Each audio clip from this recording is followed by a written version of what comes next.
Hi friends, இன்றைக்கி பார்த்திங்கன்னா நான் இடியப்பத்துக்கு தான் கடலக்குருமா வச்சுருக்கேன். சூப்பராக வந்துருக்கு பாருங்கள் இடியப்பம். அந்த கடலக்கறியோட இடியப்பம் தொட்டு சாப்பிடும்போது அப்படியே அங்கே இருக்கும், சூப்பராக இருக்கும். வாங்க இது எப்படி செய்கிறதுன்னு பார்க்கலாம். குழந்தைங்களுக்கும் பிடிச்ச மாதிரி இருக்கும், பெரியவங்களும் சாப்பிட்ட மாதிரி இருக்கும். கடலை எல்லாம் நிறைய குழந்தைங்க சாப்பிட மாட்டாங்க. இந்த மாதிரி செஞ்சு கொடுங்க, நல்லா அருமையாக சாப்பிடுவாங்க. இது வாங்க எப்படி செய்கிறதுன்னு வீட்டுக்குள்ளே போய் பார்க்கலாம்.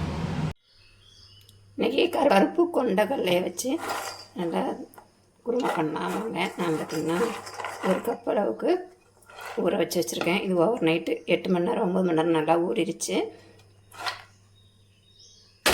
இது பார்த்திங்கன்னா வறுத்து அரைக்கிறதுக்கு 1/2 ஸ்பூன் மிளகு, 1 ஸ்பூன் ஜீரகம், 1/2 ஸ்பூன் சோம்பு, முந்திரி, கிராம்பு, பட்டை இதெல்லாம் எடுத்துக்கோங்க. கல்பாசி, முந்திரி இதை நம்ம எண்ணெய் ஊற்றாமல் லைட்டாக வறுத்து எடுத்துக்கலாம். இதெல்லாம் பச்சையாகவே அரைச்சிக்கலாம். இந்த மசாலாவோட சேர்த்து இதெல்லாம் அரைச்சிக்கலாம். நான் பார்த்திங்கன்னா சின்ன வெங்காயம், பூண்டு, ஒரு 1/2 துண்டு இஞ்சி, ஒரு 3 தக்காளி, சின்ன சைஸில் 3 தக்காளி கட் பண்ணி வச்சுருக்கேன். இப்போ வாங்க நம்ம இதை வறுத்து எடுத்துக்கலாம்.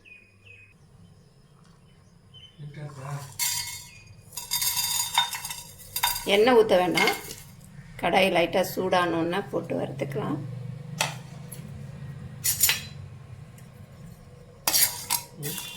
கருக விட்டுறாதீங்க.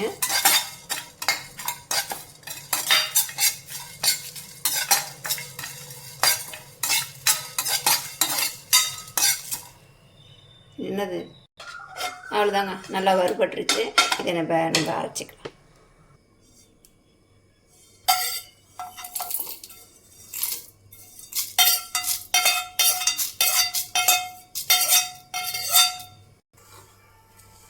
அரைச்சிட்டு வந்துட்டேங்க. அடுத்தது பார்த்திங்கன்னா வெங்காயம். நான் சின்ன வெங்காயம் சேர்த்துருக்கேன், நீங்கள் பெரிய வெங்காயம் கூட சேர்த்துக்கங்க. இஞ்சி, பூண்டு,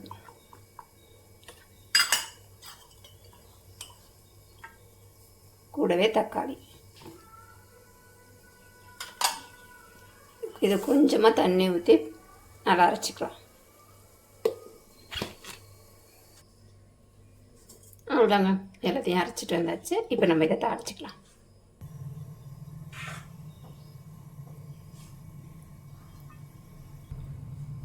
கொஞ்சமாக சோம்பு, நம்ம அரைச்சி வச்ச விழுது,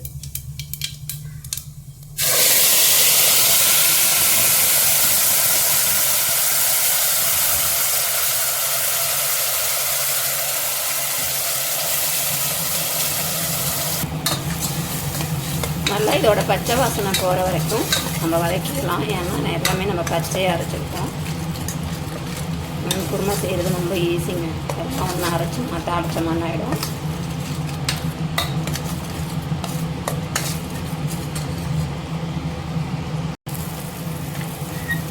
பாருங்கள், நல்லா வதங்கிருச்சு. நல்லா எண்ணெய் பிரிஞ்சும் வருது. இது கைவிடாமல் கிளறிகிட்டே இருக்கணும், ஏன்னா நம்மளுக்கு அடி பிடிக்கும். ஏன்னா இஞ்சி பூண்டெல்லாம் போட்டுக்கோம் இல்லையா. அதனால் இப்போ அடுத்தது பார்த்திங்கன்னா நல்லா எண்ணெய் பிரிஞ்சு நல்லா வந்துருச்சு. மசாலாவும் நல்லா வதங்கிடுச்சு, பச்சை வாசனை எல்லாம் போயிடுச்சு. இப்போ நம்ம மிளகாத்தூள் சேர்த்துக்கலாம். மிளகாத்தூள் சேர்த்துக்கலாம். நான் காரத்துக்கு 1 ஸ்பூன் அளவு சேர்த்துக்கிறேன், ஏன்னா நம்ம மிளகு சேர்த்துருக்கோம். 1/2 ஸ்பூன் அளவு தனியா, கொஞ்சமாக மஞ்சள். கரம் மசாலாலாம் சேர்க்குறாங்க, ஏன்னா நம்ம இதிலையே எல்லாம் அரைச்சிட்டோம். ரொம்ப சேர்த்தாலும் நம்மளுக்கு வாசனை அதிகமாகிடும்.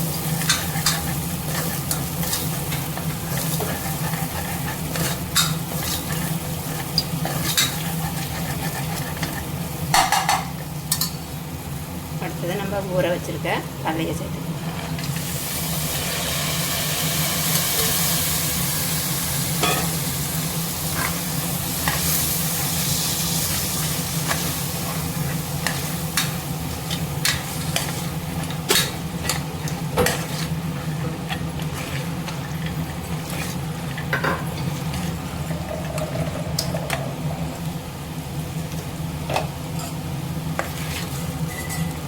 இதை நல்லா வதக்கியாச்சு. மசாலாவும் கடலையும் சேர்ந்து நல்லா வதக்கியாச்சு. இப்போ தண்ணி ஊற்றிக்கலாம்.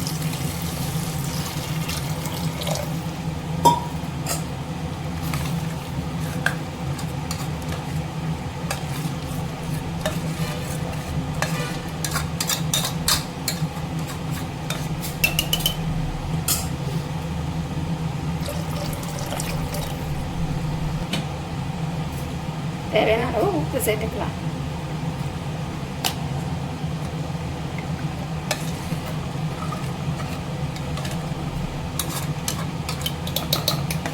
கலந்து விட்டுட்டு ஒரு 6-7 விசில் நல்லா விட்டுக்கலாங்க. அப்போ தான் நம்மளுக்கு கடலை நல்லா சாஃப்டாக இருக்கும். மூடி எடுப்பாப்பா. ஒன்று தான் வைக்கணும். மூடி போட்டு ஒரு 6-7 விசில் நல்லா விட்டுக்கலாம். அவ்வளோதாங்க, நல்லா வெந்துருச்சு பாருங்கள், சூப்பராக வந்திருக்கு. எனக்கு இது கரெக்டான பதமாக இருக்குது. உங்களுக்கு ரொம்ப திக்காக இருந்தால் கொஞ்சம் தண்ணியை ஊற்றி கொதிக்க விட்டுக்கோங்க.